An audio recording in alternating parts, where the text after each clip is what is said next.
Good morning, everyone. I hope you all had a great weekend. In today's Capital Markets Quickie, we're breaking down something we hear a lot about, but might not fully understand: recessions. I'm your host, Endrit Cela. Let's get right to it. So, what is a recession? Put simply, a recession is when a country's economy slows down for a while. Many experts say it's like when a country's income, also known as its GDP, goes down for 2 quarters in a row. But here's the catch: there's more to it than just this number. Think of it like judging a car's performance. You can't only look at its speed, you also must consider things like fuel efficiency, smoothness, and safety. In the United States, for example, there's a group called the National Bureau of Economic Research, or NBER for short, and they say a recession is when lots of economic activities, like jobs, sales, and incomes, go down across the board and stay down for a few months. So they don't just rely on GDP, they look at the bigger picture. So why do experts care about calling it right? Are we in a recession? Is it coming soon? How long will it last? And so on and so forth. Why is that so important? Well, identifying a recession isn't as simple as spotting rain clouds and predicting a downpour.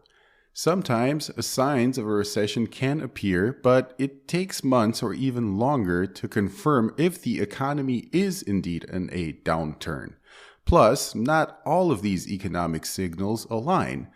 One might point to growth, another to a slowdown. It's like having one foot on the gas and another on the brake.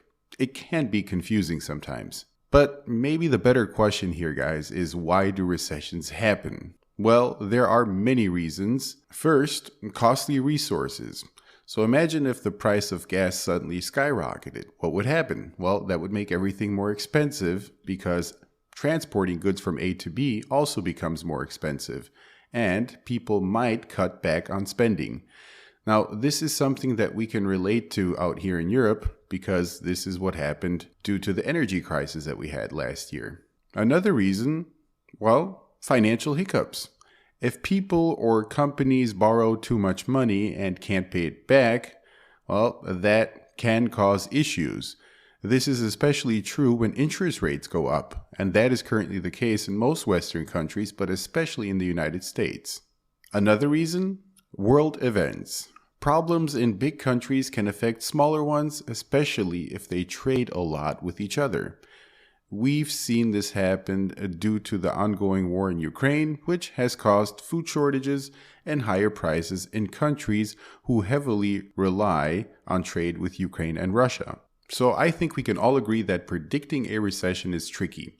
Some signs might hint right at it, like, for example, if a lot of people are out of work or if they are less confident about the economy. But predicting the exact timing and how bad it will be, now that's a real challenge.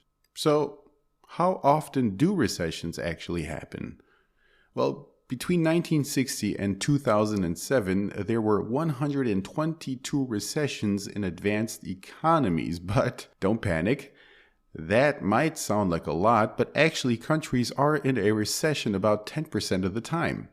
And what happens during a recession? Well, every recession is unique, but typically they last around a year. There's usually a drop in how much a country produces and sells. Fewer things are made in factories, and businesses might hold off on big purchases. International trade takes a hit. More people are definitely out of work. And, well, there's a bit of chaos in the financial markets, which affects the value of homes and stocks. I know, recessions might seem scary, but understanding them helps us be better prepared. It's a natural part of economic cycles, just like ups and downs are parts of life. The key is to ride the wave and know brighter days are ahead because it is true. For example, economic expansions last much longer than recessions. Here are some interesting numbers to brighten up the mood a bit. On average, recessions last about 10 months and GDP sinks on average by 2.5%. But On the other hand, expansions last on average 69 months, and GDP grows almost 25% and millions of new jobs are created. And that's our quick dive into recessions.